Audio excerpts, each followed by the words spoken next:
Welcome in latest episode of that SEC podcast. I'm your host, Michael Bratton. Go by SEC Mike on Twitter. And hey, no cousin Shane on this episode of the show. He needed the day off, but so flying solo. But I couldn't go a day without giving you an update here. There's so much going on. More Nick Saban fallout, of course. Alabama coaching search rages on. The first candidate has already passed on the job. Welcome to life with us SEC poors, Alabama fans. You're experiencing it right now.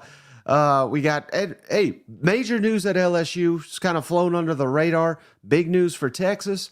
And something I worked up the other day, I've been meaning to talk about this. I threw it out on Twitter and it went pretty viral. But I looked at next season's SEC schedules, looked at how all their opponents did next season, combining the records of all those teams for this season, just to give you an idea of kind of who has the toughest and easiest schedules based solely on how these teams did in 2023, looking ahead to 2024. So we got all that. And, hey, appreciate you saying, man.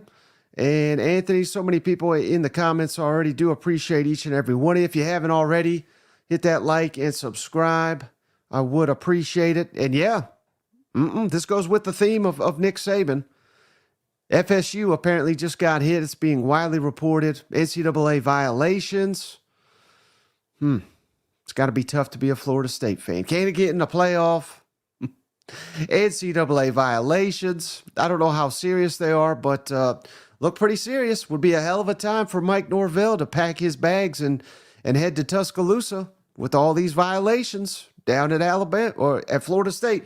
I'm sure they'll follow him to Alabama before long. But hey, how about this? If you missed it, Nick Saban did an interview with ESPN today, his first interview. He's not going to do a press conference or anything like that.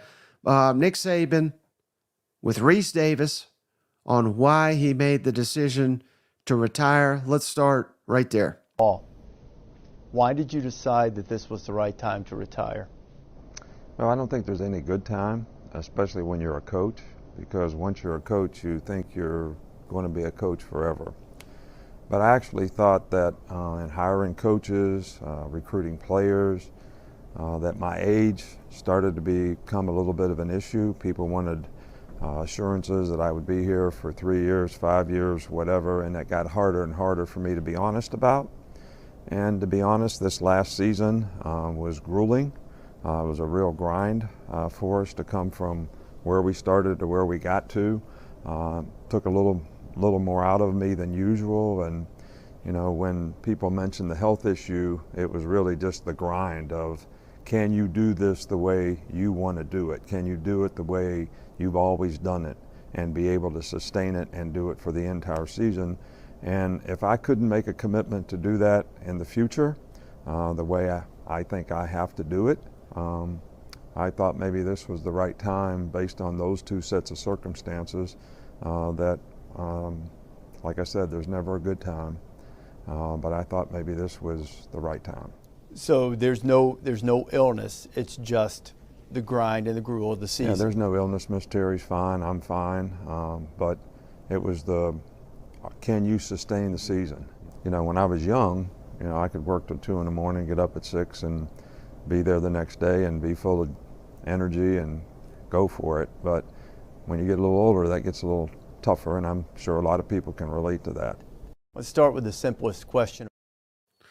All right, so I thought it was kind of important, especially to highlight that last thing. Not a health issue. There was rumors going around. I don't want to repeat them because clearly just rumors there, but that's good to hear. No health issues for Nick Saban.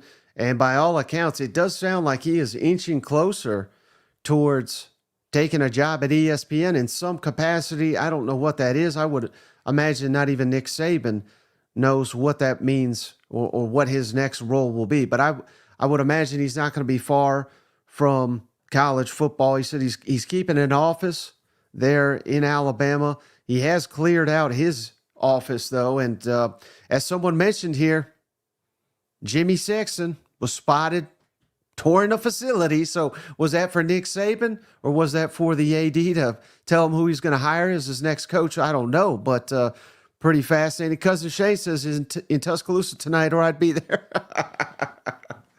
And I'll tell you why Cousin Shane is in Tuscaloosa. Anybody that missed it, no, Nick Saban has not passed, but they are putting all kinds of Little Debbies and cakes and all this. They even have a Little Debbie. If you look at the right where I'm pointing here, Little Debbie's in script A. I mean, I especially like the balloon there at the top. Get well, Nick Saban. Again, the man has not passed. He's going to be with us for a long time. But that I just thought that was hilarious. Are you interviewing for the job? Anthony's asking Shane. So that's pretty good. How about this stat? Shout out 24/7 Sports for putting out this graphic. But I just thought this was incredible. Nick Saban's record against every team in the SEC as a head coach of Alabama and LSU. But I mean, some of these records are just incredible. He's 4-1 against Alabama as LSU's coach. Against Arkansas, 20-2. Against Auburn, one of the ones that actually tested him, he was 14-8. 10-4 against Florida. 10-3 against Georgia. 9-0 against Kentucky. 13-6 against LSU. 21-1 against Mississippi State. 4-0 against Missouri. 19-3 against Ole Miss. 4-1 against South Carolina. 18-2. Shade. 18-2 against the Vols. 10-2 against A&M, 5-0 against Vanderbilt. Everybody's pretty much 5-0 against Vanderbilt. But, I mean, it's just incredible, isn't it? I believe he's 11-1 in SEC championship games. That made me more impressive than anything. 7 national championships. What does Steve Spurrier say? It's harder to win the SEC than it is to win the national championship. A lot of coaches they've won the SEC. Or won the national championship without even winning the SEC. That's happened a couple times in recent history. So pretty wild stuff. But, of course, the name everybody had circled. He's already in Tuscaloosa. He's interviewing for the job at 11 o'clock at night. That was the popular rumor. Dan Lanning says no. I hope we don't get pulled off for YouTube. We've got some music here. This is Dan Lanning's response to whether he'll be the next coach at Alabama. Right, but it means something to be an Oregon Duck. Everybody makes what? They all make commitments to things that they're going to do. A lot of starters. The world doesn't have a lot of what? Finishers. We're finishers. I want to be here in Eugene for as long as Eugene will have me. This place has everything that I could possibly ever want. There's a little bit of a problem in society today with people looking for what's next and where there's an opportunity. And the reality is, the grass is not always greener. In fact, the grass is damn green. He says he ain't leaving at the end of that. If you are scared your coach is leaving, come play for us at Oregon. If nothing else, I think Dan Lanning showed that he is an SEC coach at heart. He used coaching rumors as a recruiting tool for the Oregon Ducks. I think the reason he's not the head coach down at Alabama right now, $20 million buyout. And before anybody says, well, hell, that's Alabama. They can afford that. They can afford whatever the hell they want. I'm not so sure. And I don't think we've talked about it on this show. I've talked about it on some others, but there's been speculation. Kirby Smart to the Atlanta Falcons, and I think there was maybe another NFL job. I'm hearing there's nothing to that in reality, but what that is Georgia wants that out there so that their people will pay more in NIL and things of that nature, because I don't think people realize these schools don't have unlimited funds like they think they do, particularly in the NIL era, because you're already asking your big time boosters to pay for NIL. They're not giving the NIL and the school. It's one or the other, and they're prioritizing NIL right now. So this is going to be a constant battle. I really do think. And I don't know that Alabama had the $20 million to pay Dan Lanning. I'm not saying they don't, but I don't know that they did. So that's going to be something interesting to see. Cousin Shay says, no way Saban walks away with no money either. Yeah, of course. I can't wait, though, that all these people with the rumors, Tommy Rees, Mike Loxley to Alabama. I mean, we're getting into the silly season of the coach. we've only had a coaching search for 24 hours. It's already getting wild down there at Alabama. But I do think it's funny. I blast people for their coaching rumors. I'm going to give some more. I think the next coach at Alabama is one of two guys. I think it's Kalen DeBoer, Washington head coach, just lost in the national championship, or it's Mike Norvell at Florida State, who's got virtually no buy. I think his buyout's like $2 million. We just saw FSU got slapped by the NCAA. They go undefeated. They don't even make the college football playoff. What is the future of the ACC? What is Florida State's future? There's a lot to not like about Florida State, I think, if I'm Mike Norvell. And I don't know that Alabama would realistically offer him, but if he got that offer, he'd take it. He'd take it in a heartbeat. Tommy says, what about Will Muschamp? I'd love to see it. I'd love to see it. But, hey, what else we got here? How about this? I thought this was hilarious. Oh, dang it. I didn't upload it. Dabo Swinney. Popular name down there. Well, he was a couple of years ago. But, of course, we know it's not going to be Dabo because he fails to adapt. And we've got a comment here. This was too good not to share. So apologize. I should have had this a little bit more prepared. But Dabo ain't going to be the head coach. He's the only one at that Saban statue that they were chanting, we do not want Dabo, last night. Shout out Hirsch here, J Hirsch 21 on Twitter. The minute Dabo walks into the Bama locker room and says, Jesus is our new NIL, and he's got the photo of Dabo Swinney with the black eye getting punched in the face for... I mean, that's how Alabama fans feel about Dabo. It's not going to be Dabo. They'd hire Mark Stoops before they'd hire Dabo. And apparently some people in Kentucky are delusional enough to think that Mark Stoops is interviewing for that job. So it ain't going to be him. But I can't wait to see who this is. And all the speculation is we're going to have an answer by the weekend. If it goes beyond the weekend, I think we got some real issues down at Alabama with finding a qualified candidate that they actually want. Because you would think this would be not only obviously the biggest job on the market, but arguably the best job in the country. I think Georgia and Alabama, 1A, 1B type situation. And Georgia's not coming open anytime soon unless Kirby goes to the NFL for some reason, which I don't think he will. But hey, shout out Matt Hayes. I thought this was pretty interesting. Something he pointed out that I didn't realize. But last 4 Nick Saban losses, 3 of the 4 came on the last play of the game. Tennessee last season, LSU in overtime that season as well, and then obviously the Rose Bowl loss to Michigan. So it takes a lot to beat Nick Saban, Alabama. Comes down to the last play more often than not. Danny says, what about Belichick? Well, I got a clip here about old Belichick here. I thought this was great, and it ties into the SEC.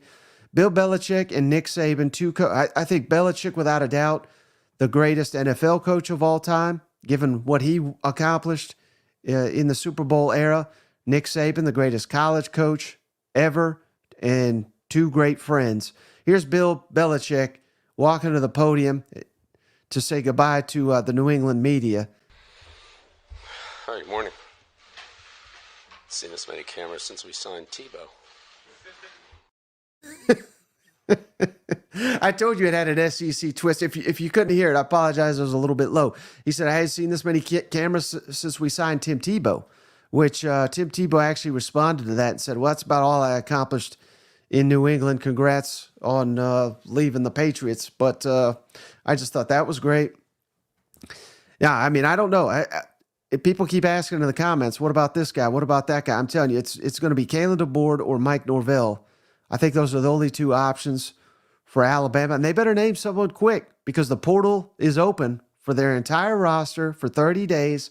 They've already suffered a decommitment. 5-star receiver Ryan Williams, who I know Auburn is all about. And speaking of Auburn, their fans rolled Toomer's corner after Nick Saban retired. I thought that was pretty funny. I know Alabama fans, not a big fan of that. Chris is saying Paul Feinbaum read a statement from a source, Norvell Reese, and Washington coach. Man, I hope it's Tommy Reese. That would just be hilarious. Chris Paul Sr., Tommy Reese, please. Yes, everybody in the SEC, unless you're an Alabama fan, wants Tommy Reese to be the next Alabama head coach. Hopefully that's who it is. But hey, that's really all I got. I mean, it's just speculation right now on Alabama and everything that's going on there. So we'll definitely keep you posted on that. But one thing, I was going to say the West. There is no SEC West anymore. But this all got lost in the shuffle after this Nick Saban news, but it deserves some attention. How about LSU, Brian Kelly, hiring away defensive line coach Bo Davis, arguably the best defensive line coach in the entire country, coming back home. Oh, appreciate you, Andrew. $2. He says, I think it'll be Drink or Cousin Shane. I don't think it's either one, but I do appreciate the $2. But again, LSU hires Bo Davis, got him away from Texas. He was the architect of that Texas defensive line that dominated Alabama and Tuscaloosa this season and anchored that defense all the way to the college football playoff. This is a massive, massive hire coming off the heels, of course, of LSU landing Missouri defensive coordinator Blake Baker. And credit Brian Kelly, 10-win season, won 20 games his first 2 years, looking in the mirror and saying, hey, this ain't good enough. Our defense was god-awful.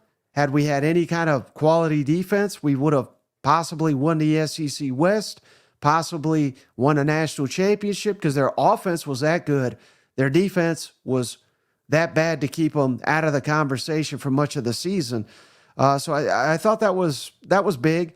But I have heard that that clip we played, anybody that missed it, I don't think I still have it up here.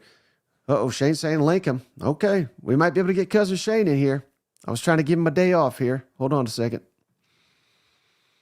And just checking, Lane Kiffin has not responded to my DM asking him if he's going to be Alabama's coach. I don't know what's up with that. But lost my train of thought there. LSU, you won 20 games. And remember, after the bowl game, they won the bowl game. Matt House was being completely ignored by the players. Viral video. We played it on this show. I'm told power brokers at LSU, and I think that just means Scott Woodward at LSU, said, Matt House has got to go. This is ridiculous. The players don't respect him. You bring him back, we got real issues. And I think that's what happened down there in Baton Rouge. And speaking of stars here, star candidates, boom, Cousin Shane, Lord Little Debbie himself. What's up?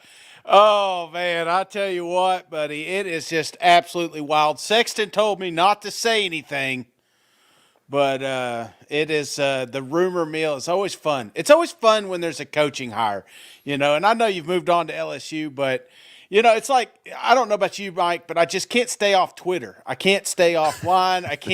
I put my phone down. I took my Apple Watch off and everything. I was like, you know what?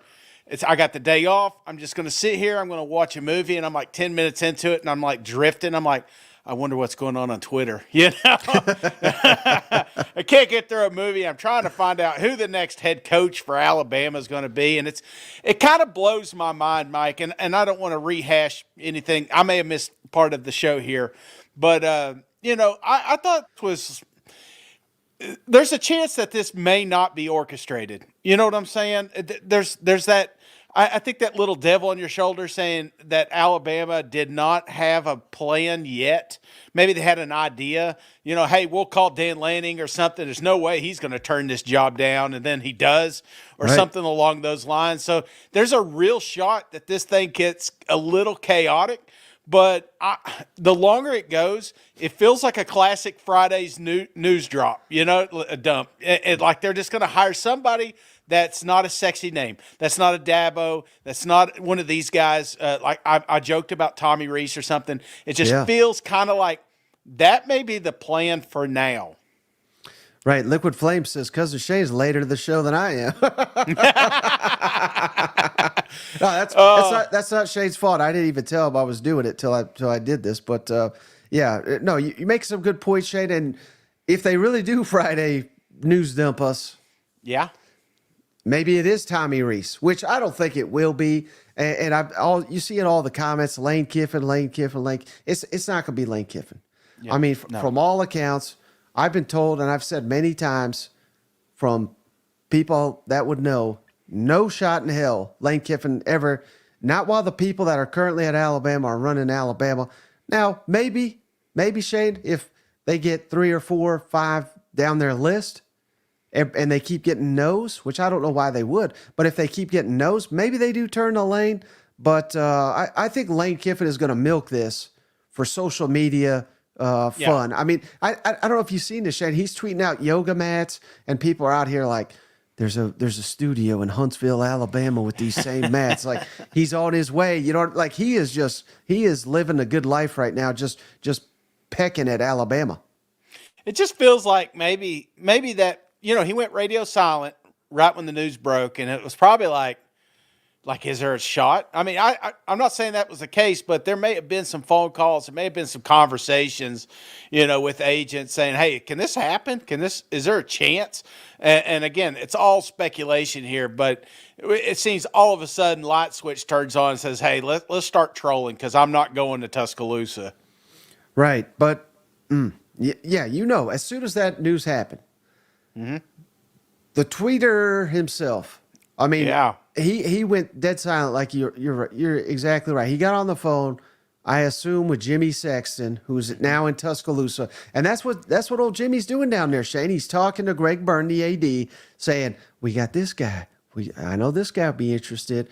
This guy will take a deal to come to Alabama." And I mean, he is the agent of everybody. He's the agent of Kirby, Sark, Lane. Basically 12 of the coaches in the SEC, he is the agent for. I do not believe that he is the agent of one Josh Heupel. So you can breathe easy, Shane. It's going to be a Jimmy Sexton client, no doubt in my mind. But I think I saw something on On3 that, and I don't want to misquote it, but it seemed like it was 22 of the top 40 highest paid coaches in the country. College football is represented by this man. He is the ultimate puppet master. There's backroom dealings. That's college football. We've known it's going on for a long, long time. But one of the guys at that table is Jimmy Sexton making that that argument. And if the guy that comes in there is not with Jimmy, we'll see what happens 2 years. He may do a Sam Pittman. You know what I'm saying? It's like, I got to get Jimmy or I'm not going to get any coordinators. Now, what do you say, Shane, to those that suggest that Nick Saban wanted no part of Texas, no part of Oklahoma in this growing SEC? Quinn Ewers officially returning to Texas next season for their first go-around in the SEC. I'm kind of kidding about that, but I really just wanted to get to that Quinn Ewers news. But do you think this had anything to do, Shay, with because I'm hearing it from everybody, and it's all complete speculation. I already played the clip. Why is Nick Saban walking away? He says, age, 14-hour work days. It's getting tough to replicate, and not just. I mean, clearly he did a hell of a job this year with where they started and where they finished. That's incredible coaching, but to him, it's like it's still not good enough. It's not my level, which I think that's why he's the greatest of all time, because he just has that elite standard. But do you think he was pushed out at all by NIL, transfer portal, and all the uncertainty in college football? I totally think you hit the nail on the head there. Transfer portal, NIL, those two things. It had nothing to do with Texas, had nothing to do with Oklahoma. I think maybe more to do with the extended playoffs. College football playoffs, more football games, longer seasons, that sort of thing maybe.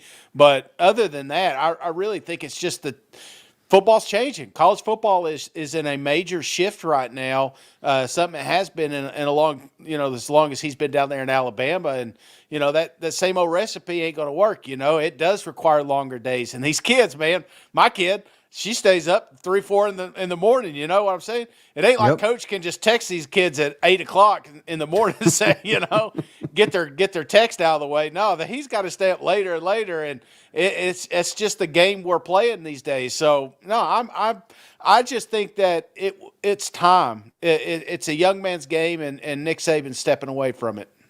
Right, and there's a reason, Shane, Nick Saban and Kirby Smart railing against this NIL and this portal, because they're at the top of the game, and I think all this does, clearly Kirby Smart and Nick Saban, I'm not saying it destroyed them or anything, but it's clearly it's spreading the wealth, and we see that with a Michigan. It's not won a national championship since '97, just won it. Who'd they play? Washington in the championship. They had not won a title since '91. I know TCU got embarrassed, but they at least made it to the national championship. I think we are starting to see the seeds of more parity across college football. Would you buy into that? Yeah. It's just, again, it's old man talk, He's been fighting it his entire life, that he did. And I'm the same way, Mike. I saw an interesting photo, and I think I sent it to you in the group text there.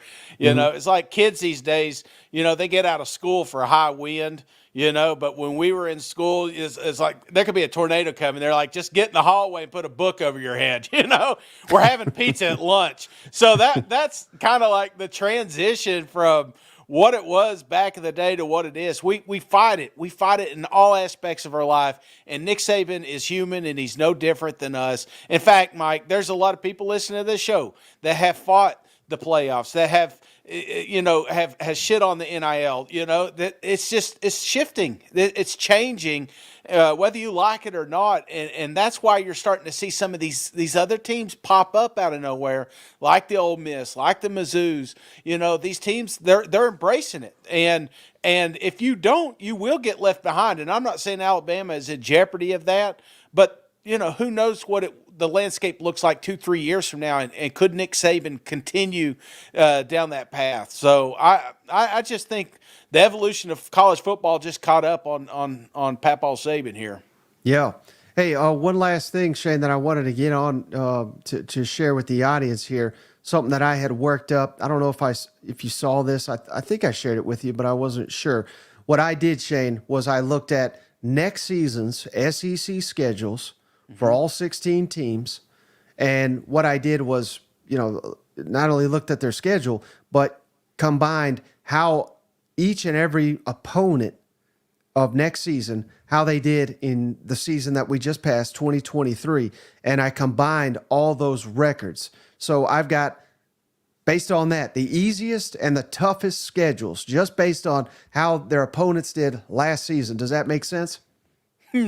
No, but maybe when I see the list, it will. That's why I'm getting my mic out of the way here. Well, this is the toughest schedules based on opponents. So we got the Florida Gators, not even remotely close. So remember, everybody's playing 12 games, right? So the 12 that Florida is playing next season, they win 106-50, which is significantly harder than Alabama, which is second, and Vanderbilt also second. Their opponents won 97 games, 58 losses for the Alabama opponents, 57 for the Vanderbilt. But basically, the point of this, Shane, is thoughts and prayers to one Billy Napier, because we already knew that he had a ridiculously tough schedule. But when you see it laid out like this, Florida's opponents went 106-50 overall last season. It just goes to show what a grind they've got coming up. And I mean, that as big a gap, Shane, as there is between Florida, which is the toughest, and Alabama, which is number 2. I mean, that's a bigger gap than Alabama number 2 and South Carolina, which I have here number 9 toughest gap. You see what I'm saying? Like, it is a massive, massive gap from Florida to basically everybody else.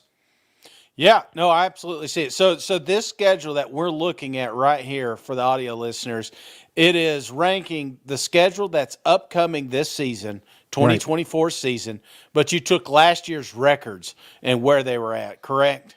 Right. So I'm just racking up how they did last year. And again, I realize there's new coaches, new players, transfer portal. This is not exact how this doesn't guarantee Florida's going to have the toughest schedule. It doesn't guarantee Alabama's going to have the second toughest schedule, which maybe that's why Nick Saban walked away. Shane, he's afraid of the schedule. But I just put this together and then put it together with this, Shane. So these are the toughest, right? Right. Here's the easiest, right there, the Missouri Tigers. So again, Florida's opponents won 105 games last year. Mm-hmm. Mizzou's opponents in the upcoming 65 wins. So Missouri is the only team in the SEC right now that their opponents in 2023 had a losing record of the teams they're facing in 2024 out of the SEC. This is a major, major reason to have optimism if you're a Missouri Tiger, in my opinion. Tennessee, second easiest schedule on here. Ole Miss, another reason to be excited about the Ole Miss Rebels next season. Auburn's right there. Texas, LSU, and A&M. Does anything jump out to you about these easiest records, Shane? No, I again, looking at these guys, these are potential 9-10 win teams too. You know what I'm saying? I mean, when you're looking at Mizzou, Tennessee, Ole Miss, not too far up there is Texas and LSU. You know, these are teams that not only have inferior opponents compared to last year's schedule, but you know, statistically or traditionally, they are a winning program here the last couple of seasons. So yeah, this is shaping up very nice. I'm sorry, Tennessee's standing out like a sore thumb. I'm trying to dance around it, but I didn't realize that we were sitting so pretty there. But Mizzou, not only do you have the 65 and 84 there, Mike, but don't forget their toughest two games, or two of their toughest games, are right there at bye weeks. You know, so yeah, this is looking good, Mizzou. Man, what a time! And Brian says so. And then you got Drink. You got Drink's name popping up. Did you mention that earlier? I didn't, because I think that's just pure speculation and garbage. But there is some speculation. Eli Drinkwitz rumored to be involved in the Alabama coaching search. I'm not quite buying that, but I don't know. What's your thoughts on that? Why not? I mean, look what he did this year. I think Drink has proved to people that he's a legit coach, and it's what a lot of people were questioning the last couple of seasons. So, when given the talent and he's showing the recruiting, look at the recruiting he's doing up there. Imagine in Tuscaloosa, Alabama, brother. You know what I'm saying? You ain't going to have coordinators jumping to LSU. I'll tell you that right now. So, yeah, there's probably some more speculation there than anything, but you know, that's what happens when you have good seasons. That's when you do good things, your name's going to pop up on these short lists moving forward. How about this question from Aaron? Appreciate you, Aaron. He gave us $10, Shane. Who is most likely in our lifetime to be the next Saban, or even past Nick Saban? And remember, Saban won 7 national championships, 11-1 in the SEC championship game. Just the greatest of great college coach. I think he's the best of all time. I don't even think that's debatable. Who's the next? There is no next. And that's with all due respect to Kirby, because Kirby's on his way to getting there. Yeah. But he's about 20 years short. Now, can what Kirby has done the last, 3 years, can he sustain that for 20 more? The odds certainly say no, he cannot. But if he does, I mean, he's the only candidate, I would think. Does anyone jump out to you that could maybe, maybe it is a Dan Lanning or something like that. But even that seems kind of crazy to suggest because he's not won anything. Yeah, I mean, if I'm going somewhere, it all boils down. It doesn't matter what kind of coach you are. Eventually it will if you want to be considered Nick Saban, but it requires where you're at. And I'm looking at Georgia. I'm looking at, Texas, Sarkisian, and maybe Lane Kiffin. I don't know how long he's in Ole Miss. And, he is just one of those guys that just keeps finding his way into good scenarios. But for the time being, I think if you're power ranking, Kirby Smart is got it by a good bit here, just because of where he's at, his age, the opportunity. But I like Sarkisian over there in Texas, man. A lot of money. A couple of years recruiting. What is that? I mean, Texas can become a powerhouse again. So, yeah, those two I'm kind of looking at here is if I'm making a short list, it would go Kirby, then Sark, then Lane Kiffin probably. Yeah, and I think the way, the lens we're looking at it, Shane, is how these coaches would do, specifically where they're at now, like you said, Kirby at Georgia, Sark at Texas, clearly Georgia is already there, but Texas, we all know the potential of Texas. But look at it through this lens, Shane, because there's a lot of great coaches out there. Mm-hmm. Nick Saban, he had a stellar track record. I mean, he won it all at LSU, went on to the Miami Dolphins, but he was not viewed as the greatest of all time till he got to Alabama. So how about we look at it this way? Who is maybe a coach out there that Alabama could hire that could turn into the next Nick Saban? Do you see what I'm saying there? So use all the resources, all the history, all the power of that script A to become an elite coach. And again, it's probably not going to be. Let's take Sark out of it because I think he's got it rolling. Right. In Kirby at Georgia, he clearly has it rolling. Is there a coach out there? Maybe it is a drink. That if he got to Alabama, could be anchoring the next dynasty.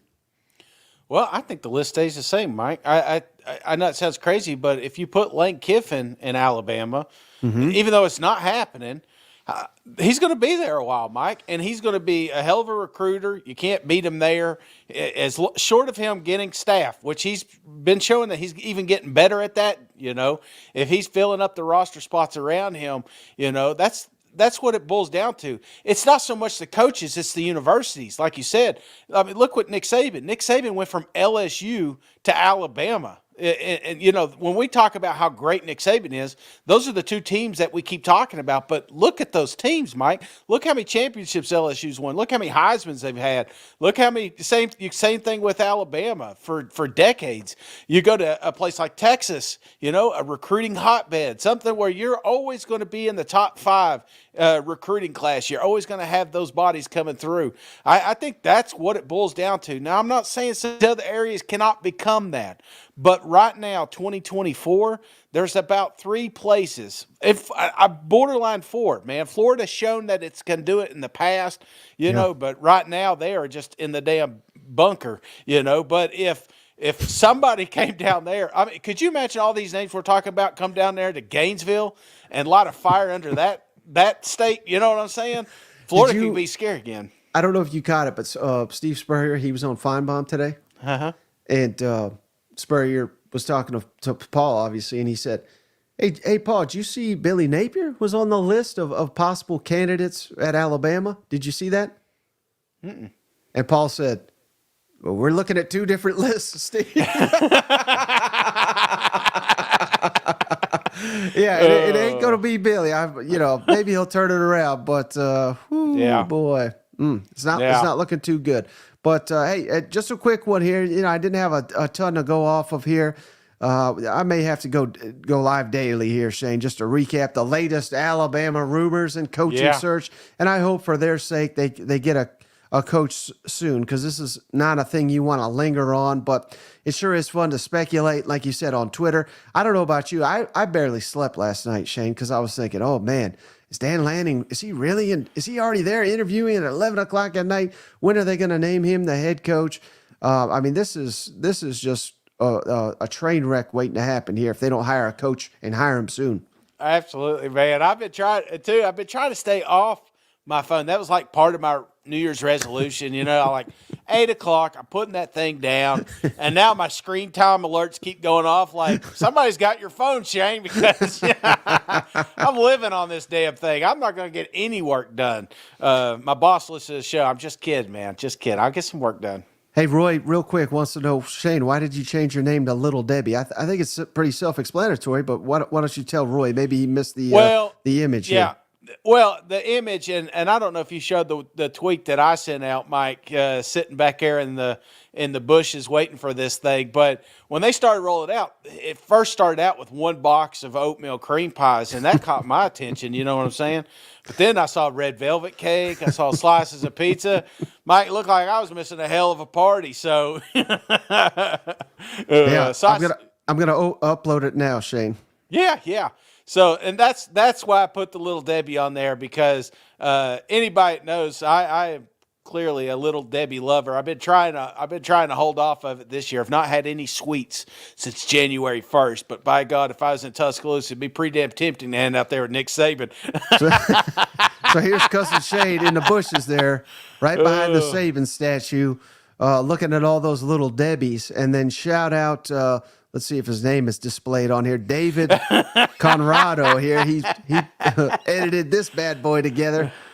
Yeah, you've all seen the meme of the guy with the yellow jacket just looking over behind the tree, just kind of peeking out like he sees something scrumptious, like a little pack of Debbie's. So that's why I switched it. I'll switch it back because it's Shade next week, but or next time we're on. But hey, this is something we've not had in a while, man. There's a couple of head coaches. You look at Coach Stoops, some of these, it's been a while since they've had a coaching search, and some of these other schools, look at Auburn. They've changed those coordinators every year for the last 7 years.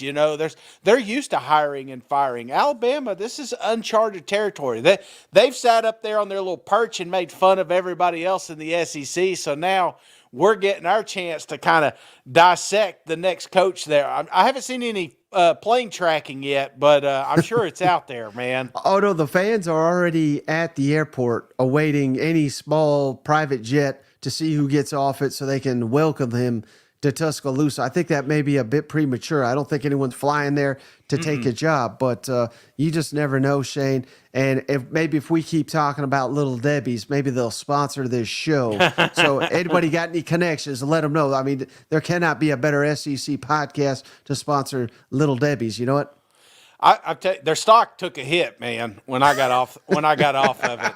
And I that's my vow right now. Maybe that's a bet I can continue. I vow never to eat a Little Debbie until they start sponsoring this damn show. Yeah. They got some making up to do. I've done a lot of free advertising over the year, Mike. I'm a walking billboard for that company. Absolutely. Well, brother, I appreciate you. As always, appreciate each and every one of you for hanging out. If you made it to the end of this, please like and subscribe. The video would really help us out. But that's all I got, brother. I appreciate you, and we'll catch you on the next one. All right, see you guys. Go Vols.